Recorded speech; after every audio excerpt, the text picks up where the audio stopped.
આવે એમાં પાણી પિયત માટે શું છે? કૂવો બોર બોર છે આપણે ને પેલા કેટલા બોર ને કૂવા છે? એક બોર પેલા હતો, પછી બીજો બોર કર્યો, એક હાવ કોરો ગયો. કેટલા ફૂટ નો કોરો ગયો? 700 ફૂટ. 700 ફૂટ નો. પછી આ વર્ષે પાણી આ વર્ષે ચેકડેમ થયા એમાં એ બોર માં પાણી આવી ગયું સરસ મજાનું. અત્યારે હજી 100 ફૂટે ધમધોકા ચાલે છે. અત્યારે ઉનાળે કઈ પિયત છે? હા. શું આવ્યું છે? અત્યારે તલી છે, ઘઉં છે. સરસ. હવે ભરતભાઈ, આપણે આખા લુણીધાર ગામના બધા ખેડૂતોનો જે ખેત ઉત્પાદન વધારો થયો છે ઈ સરવાળો મારી રીતે કેટલો થાય? અમારા ગામમાં છે ને 300 ખેડૂતો છે. હા. પેલા આજથી 2 વર્ષ પહેલા પ્રત્યેક ખેડૂતને 1 લાખ થી 1.5 લાખ નું ઉત્પાદન આવતું. એક ખેડૂતોને ઓછામાં ઓછું 4 થી 5 લાખ, એટલે ઓછામાં ઓછું મિનિમમ એટલું રાઈસ આવે એમ. એટલે અમારા ગામની જે જનરલ આવક હતી ને એ 2 થી 3 કરોડ ની હતી. આજે ઈ ઉત્પાદન વધીને 15 કરોડે પૂગ્યું. વાહ. 10 થી 15 ગણો વધારો થઈ ગયો ઉત્પાદનમાં. 10-12 કરોડ નો ખેત ઉત્પાદન વધારો 10 લાખ ગામે બાયપ્રાપ ચેક ડેમમાં આટલા રૂપિયા વાપરવાથી 10 લાખ રૂપિયા વાપરવાથી 10 કરોડ નો વધારો એક વર્ષે વળતર. મારે ગુજરાત અને દેશના ખેડૂતોને કહેવાનું છે કે લુણીધાર ગામ ગઈ સાલ વર્ષ 2010 માં 10 લાખ રૂપિયાનો લોકફાળો કરી અને 10 લાખ રૂપિયા વાપરે છે. એના હિસાબે બીજા જ વર્ષે સીધું 10 કરોડ રૂપિયાનું ખેત ઉત્પાદન વધારો થાય છે. માનવ રોજગારી ડબલ થાય છે, ઘાસચારો ડબલ થાય છે.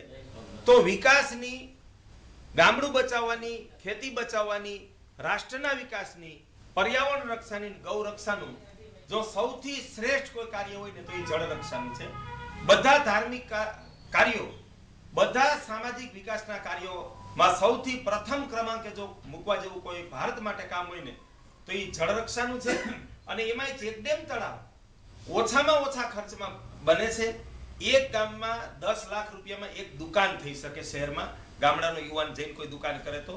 અને એમાં પણ એની રોજગારી નીકળે કે કેમ એની સામે પ્રશ્નાર્થ હોય ત્યારે લુણીધાર ગામે 10 લાખ રૂપિયા ખર્ચી અને વાર્ષિક 10 કરોડ રૂપિયાની કૃષિ ઉત્પાદન વધારો કરી 300 ખેડૂત પરિવારો અને 200 જેટલા માલધારી અને મજૂર પરિવારો, 500 પરિવારનું કલ્યાણ પોતાના જ હાથે કરી બતાવ્યું છે. અને અમારા જળક્રાંતિ ટ્રસ્ટે છેલ્લા 12 વર્ષમાં 300 ગામોમાં આવી યોજના સાકાર કરી છે. ઈ 300 ગામો તો આબાદ થયા છે, પણ સરકારને અને આખા રાજ્યની પ્રજાને અને દેશને એક પ્રેરણા આપી છે.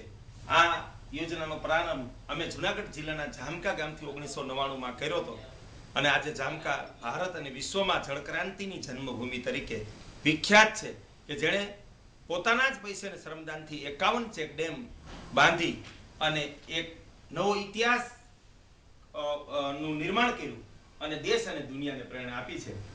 આજ કૃષિ પ્રધાન દેશ માટે સૌથી પાયાનું કાર્ય આ સ્થાનિક જળ રક્ષાનું છે, ચેકડેમ તળાવનું, કે જે ઓછા ખર્ચે એક જ વર્ષમાં સાકાર થાય છે. અને ભારતના ગામે ગામ ચેકડેમ તળાવથી અને ખેતરના શેઢે ખેત તલાવડીથી જળ સંગ્રહ થાય તો ભારત ખરેખર આર્થિક રીતે આબાદ અને સમૃદ્ધ રાષ્ટ્ર થઈ શકે. આપણો દેશ ગૌરક્ષા અને જીવદયાને ખૂબ માને છે, ત્યારે ગૌરક્ષા અને જીવદયાનો મૂલાધાર આ જળ રક્ષા છે. એટલે જીવદયાના કાર્ય તરીકે અને ગૌરક્ષાના પાયાના કાર્ય તરીકે ગામે ગામ લોકોએ ચેકડેમ તળાવ બાંધવા જોઈએ. અને ઈ ચેકડેમ તળાવોને ગાય સરોવર નામ પણ આપવું જોઈએ, જેથી એક આવનારી પેઢીને પણ પ્રેરણા મળે કે આપણે ગાય બચાવવા માટે સરોવર બાંધવા એક અનિવાર્ય જરૂરિયાત છે. મનસુખભાઈ, અમારા મજૂરના શબ્દમાં જો હું વાત કરું તો મજૂરો ગઈ સાલ મને એમ કહેતો હતો કે 70 થી 80 રૂપિયા અમને મજૂરી મળતી હતી. આ વર્ષે ડુંગળી વાવવામાં હાવ અશક્ત બાય હાલી શકે નહીં, એને 300 રૂપિયા મજૂરી મળી. અને તમે તો લુણીધારને મિની અમેરિકા બનાવી દીધું. અને આમ આખું વર્ષ ગણીએ તો આ વર્ષે મોસમ પડી દિવાળી થી અત્યાર સુધી તો કેટલી મજૂરી રહી? મજૂરી 150 થી 200 રૂપિયા મજૂરી તો રહી. બમણી તો મજૂરી થઈ ગઈ ને, ડબલ. મજૂરને મજૂરી પણ મળે. 25 કિલો ઘઉં અત્યારે વાટવાના 300 રૂપિયા મજૂરી આજની તારીખે તમને 200 રૂપિયા ક્યાં મજૂર ન મળે લુણીધારમાં ગમે જાય. પહેલા ટેલર ભરવા અમને 60 રૂપિયા લારી મળતી હોય, 100 રૂપિયા દે તો ટ્રેક્ટરની લારી ભરવા માટે કોઈ મજૂર તૈયાર નથી.